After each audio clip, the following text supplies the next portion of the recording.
स्वागत है आप सभी का संतमत सत्संग बहुला के इस मंच पर। जय श्री परमानंद। गुरु महाराज पलवल से रामधन जी हैं और उनका प्रश्न बड़ा व्यापक और मूल है।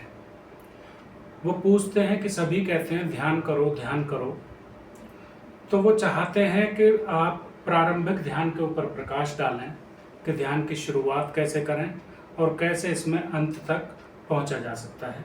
कृपया इस पर प्रकाश डालें। प्यारी आत्माओं, आप सब कैसे हैं? मैं समझता हूँ ठीक होंगे और भी आपके ठीक होने की कामना की जा सकती है उस परम पिता परमात्मा से, उस मालिक से, कि आपके जीवन में खुशियाँ भर दे, खुशियों के झरोकों में आप आनंद लें। तो आज का जो प्रश्न है रामधन जी का है पलवल से। तो पूछते हैं कि जो मैं समझा हूँ कि ध्यान क्या होता है और प्रारंभिक ध्यान कैसे होता है और कैसे करें और ध्यान की पराकाष्ठा को प्राप्त करें, मैं जो समझा। तो बंधुओं, ये सब बातें ऐसी लगती हैं कि आज ये समाप्त हो गई हैं, क्योंकि हम अर्थ का कई बार अनर्थ कर देते हैं। जैसे एक शब्द है योग, दूसरा शब्द है योगा। तो हमने क्या किया है कि योगा को और योग को दोनों को मिक्स कर दिया है।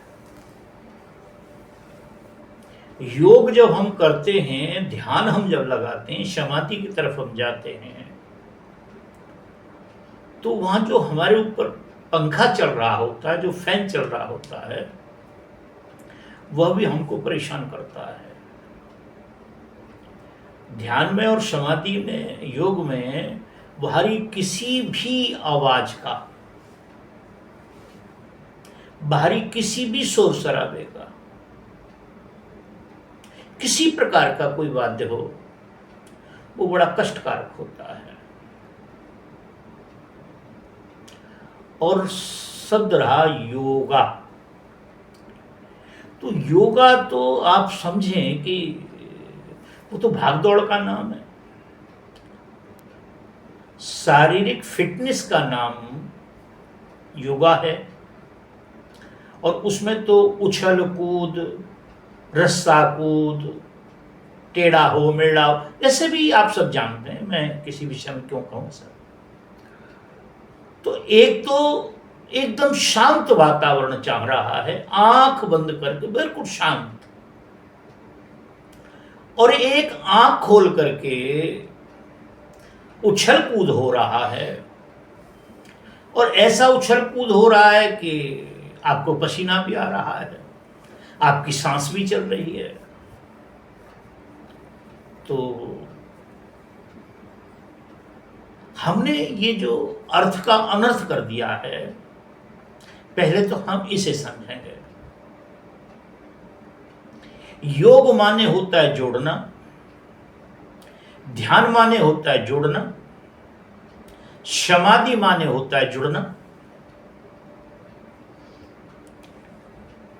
जब हम ध्यान की पराकाष्ठा को प्राप्त करते हैं, उसी के नाम को समाधि कहते हैं। समाधि का मतलब है कि हमारे विचार सम हो गए, ना वहां अच्छा रहा, ना वहां बुरा रहा, ना वहां खरा रहा, ना वहां खोटा रहा, ना वहां कोई वस्तु रही या कोई वस्तु वाला रहा।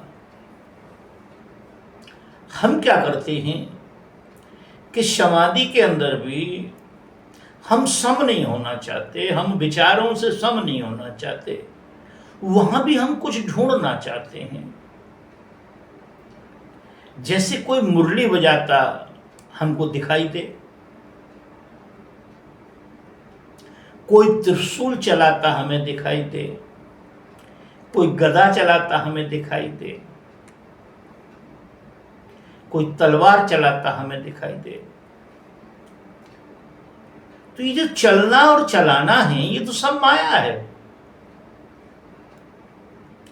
जो इन चरम चक्षुओं से आप देख रहे हैं और इन श्रवण रंध्रों से आप जो सुन रहे हैं वह सब माया है।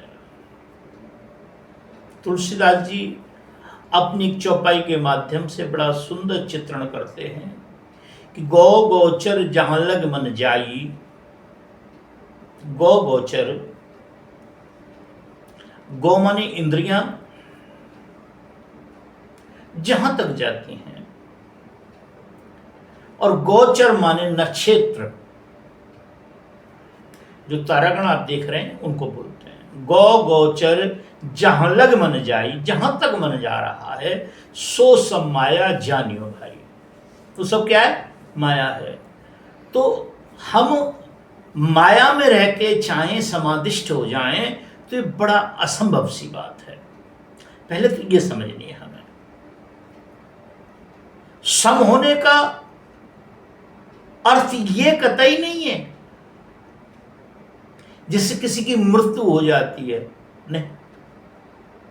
कई बार प्रश्न आता है इस टाइप का, नहीं। आपकी सांस चलती, श्वास आपकी मूल गति में आती। जैसे आप देखते हैं, आप भागते हैं, दौड़ते हैं, कोई कार्य करते हैं, तो जब बॉडी पे जोर पड़ता है, शरीर पे जोर पड़ता है, तो आपकी सांस फूलने लगती है। क्यों? कि बाहरी कार्य कर रहे हैं कोई। और जैसे ही अब आप समझें कि आप आंख बंद करके बैठे हुए हैं, जहां आपके गुरु महाराज ने एक जगह बताई है स्पेशल है, उस पे आप ध्यान को केंद्रित किए हुए हैं, तो आप समझना कि आपकी श्वास की गति बड़ी धीमी हो जाएगी। और एक समय ऐसा आएगा जिसको संत महापुरुषों ने कहा है कि श्वास मूल गति में चली जाएगी। मूल गति क्या है उसकी?